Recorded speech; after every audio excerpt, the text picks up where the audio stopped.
And, yes, absolutely. I am so blessed to be here. In 2 weeks, I will have 24 years of sobriety.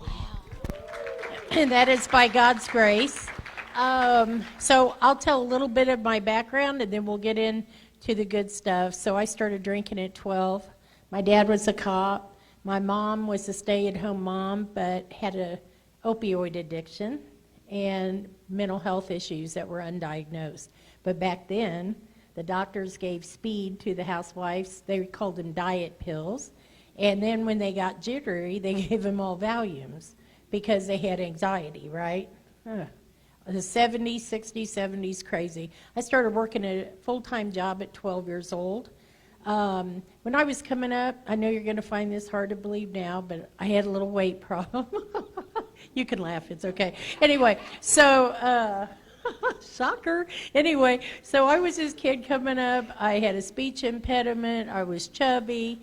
So right from the get-go, I never felt good enough. And let's face it, most people that turn to drugs and alcohol don't feel good enough. Right? We don't feel like we fit in. We don't feel like we're worthy. And so I took my first drink at 12 because I was hanging out with older kids, and man, I thought I had arrived, right? We feel like we're a better dancer, a whole lot better looking, and the comedian, right? So I got it going on. I couldn't wait. I got drunk the first time I drank. Couldn't wait to do it again.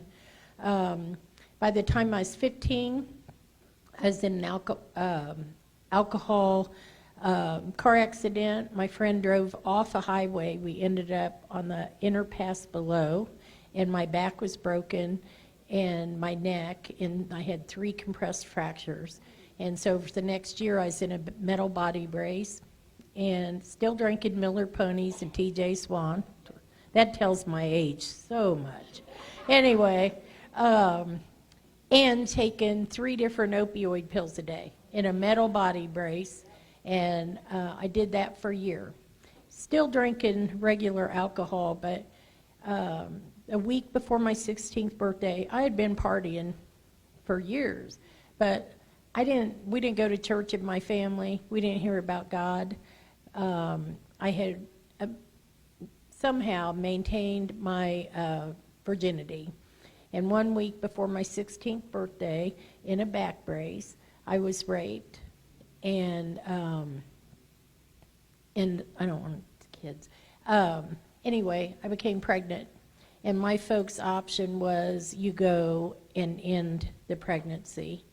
And I remember I was 16 and I thought, well, I know I'm going to hell now for sure. I didn't know much about God, but I knew for sure I'm going to hell now. It wasn't even up for discussion. I had a family, I was a cop's daughter, and my mom had these issues going on. My dad was a cop, and it was just so important to us that the outside world seen a picture of us. It was really an illusion, right? But that's what we wanted the world to see. My mom, they called me Sissy. And my mom would always say, Sissy, make sure your makeup's on and your hair's done and your nails look okay. And inside, behind those doors, we all lived under the same roof, but we sure didn't live together. Everybody had their own siloed life. And in my family, if we didn't talk about it, it didn't happen, right? So my dad was a workaholic, we all worked. So after that happened, I spiraled way down in my addiction and started using more, becoming promiscuous, and just living a total risky life. One bad relationship after another. I tell people I have a broken picker. My picker is mangled. I don't know, it might be better now, I'm not sure. I'm not picking now, though. I picked Jesus. That's the best pick I've ever made. Anyway, so I ended up getting involved with all the wrong people. I went to treatment in my 20s. I managed to stay sober for 2 years. At the treatment center, I forgot to tell you, I fell in love. Tall, dark, handsome crackhead. I love me some crackheads, right? Okay, so anyway, our eyes met from across the room. It's on, baby. Um, we were going to live happily ever after. They suggested I go to AA meetings, and back then, there were a bunch of old dudes with yellow fingers smoking cigarettes and drinking lots of coffee. And they were all like, I thought, these guys aren't drinking anymore because they're too stinking old to drink, you know? And I was like a piece of bait walking in there. I'm like, oh my gosh, I'm not going in here anymore. So anyhow, so I went, they told me to go to recovery meetings. I did 2. And I thought, that's it. So I went 2 years without taking a drink or a drug, but nothing in here had changed, nothing in here had changed, and nothing there had changed. And so I was a walking time bomb, right? And he started smoking crack. And we went through awful times, but 2 years I held on. And one day he broke my bed fighting over, broke my leg on the waterbed frame fighting over money. And then he left me, broke my leg and left me laying there. And so my brothers came and got me, and I moved home back to Mom and Dad's house. They were always good enablers. I'd get beat down and torn up, go back to Mom and Dad's house, heal up, go out, get drunk, meet next Mr. Wonderful, and so it goes. And I did that my whole life. And so anyway, he would, where was I at? He would, so after my leg healed up a little bit, I hobbled back to him because I really loved him. And if you can't beat him, join him. I really love me some Eric, so I took a hit off crack pipe. 15 minutes, I'm down at the liquor store getting my drug of choice, which is brown whiskey. And I went out there for 8 years. And I tell you what, it was, we didn't get along too good when both of us were using. One day he beat me up. He had one of those big mamas that would say, girl, what did you do to him to make him do that to you? One of those mamas just totally in denial, right? One time he beat me up, and I was going to go tell Mama what he had done, and I stopped at this gas station called KC Oil.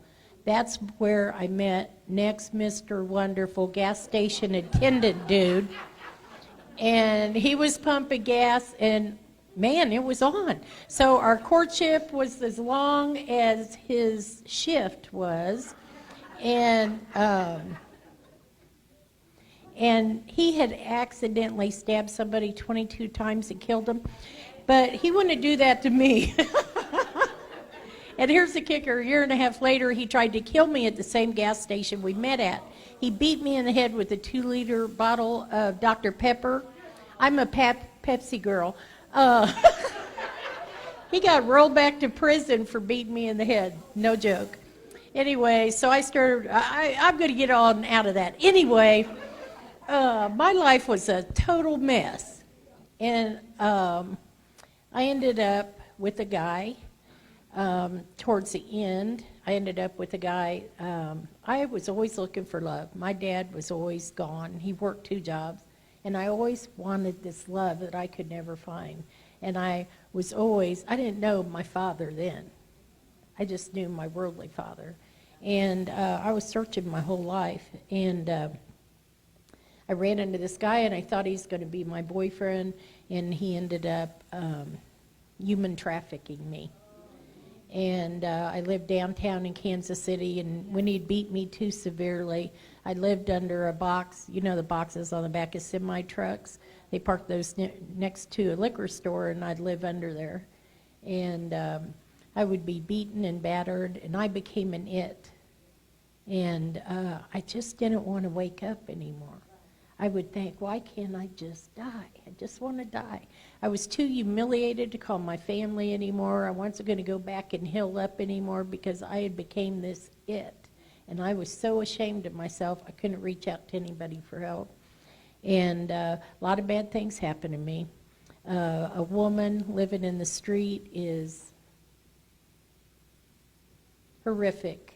24 broken bones, multiple rapes. I lived like an animal. Had guys kidnap me and cut my feet open and rape me and hold me hostage for 2 days. I mean, it was horrific. And I couldn't figure out why I was still living. I just couldn't figure out. I just wanted to die, and God wouldn't let me. My dad retired from the police department after 37 years, and we had his 61st birthday party 9 months after his retirement. And the next day after the party, my mom called me. I had got off the streets and was living with another alcoholic, and I became a binge drinker because I was diagnosed with something called Crohn's disease. Now, so it made me sick, so I became a binge drinker. But anyway, the day after my dad's 61st birthday, my mom called me and said, "Sissy, you have to come home, your dad's dead." And my dad was my hero, right?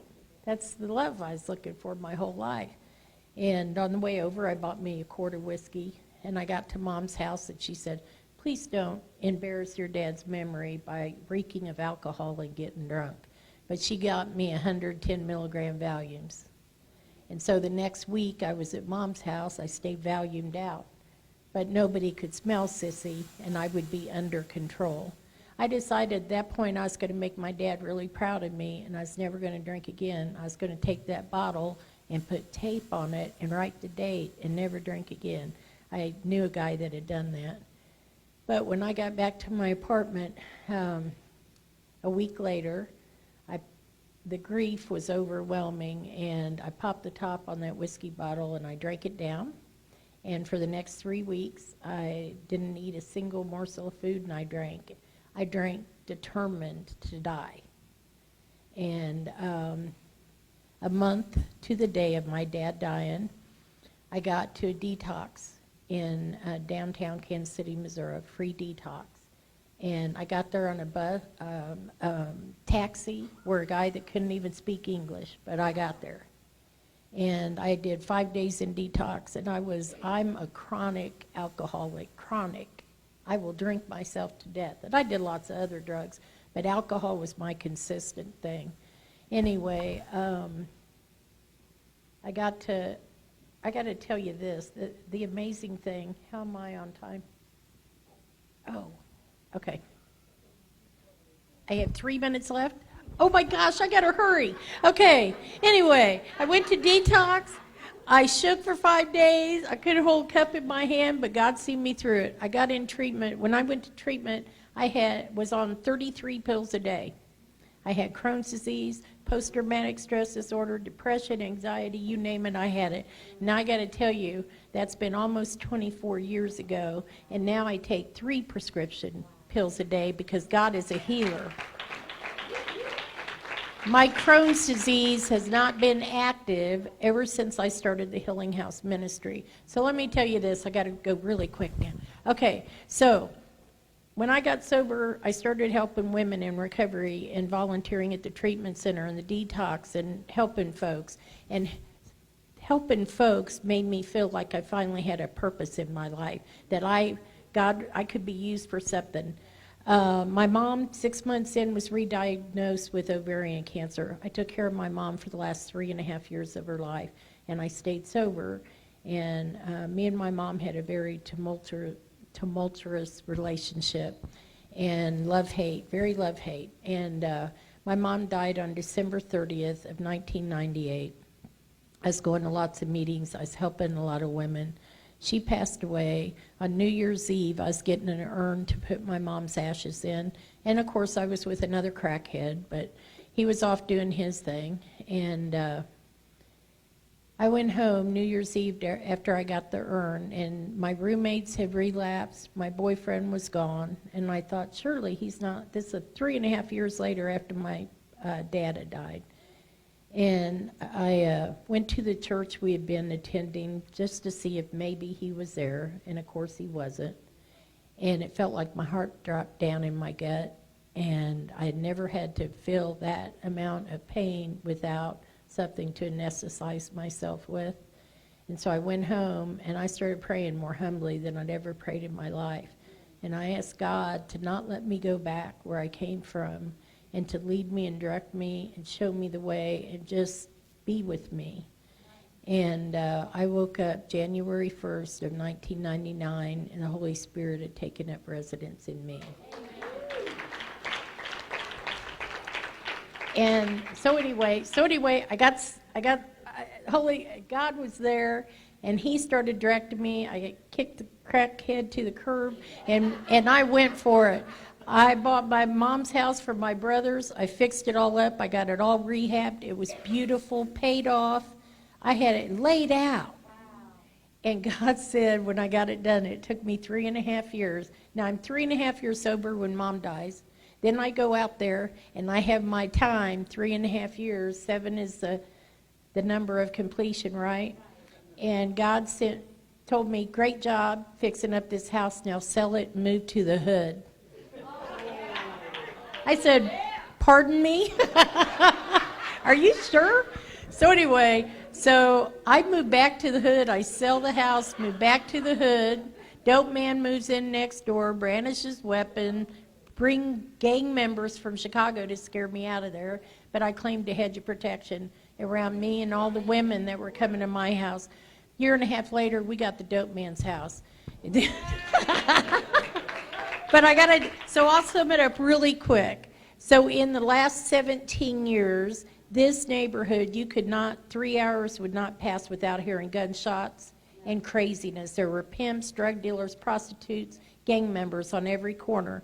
There are no gang members up and down our street anymore. No prostitutes, none of it. We have 14 recovery homes now in our community. They were all dope houses or abandoned homes. We have went in there and rehabbed them ourselves, and they're beautiful. We have 2 apartment complexes for our families, 26 apartments. We have 3 commercial buildings. We're getting ready to take over a strip mall so we can have job training for our folks. We have the Recovery Community Center of Kansas City. Did you hear where I came from? That ain't nothing but God. I am nobody special. I'm just like anybody else sitting here. But God can take each and every one of us, and He can take you when I never felt like I should be living. God took a wretch like me. And now it's up to 8,000 people have came through our ministry. So I got to shut up because I know Scott's going to come up here. My book's in the back. If you want to give a $10 donation, cool. If you don't have it, take one anyway. God bless you guys. Love you.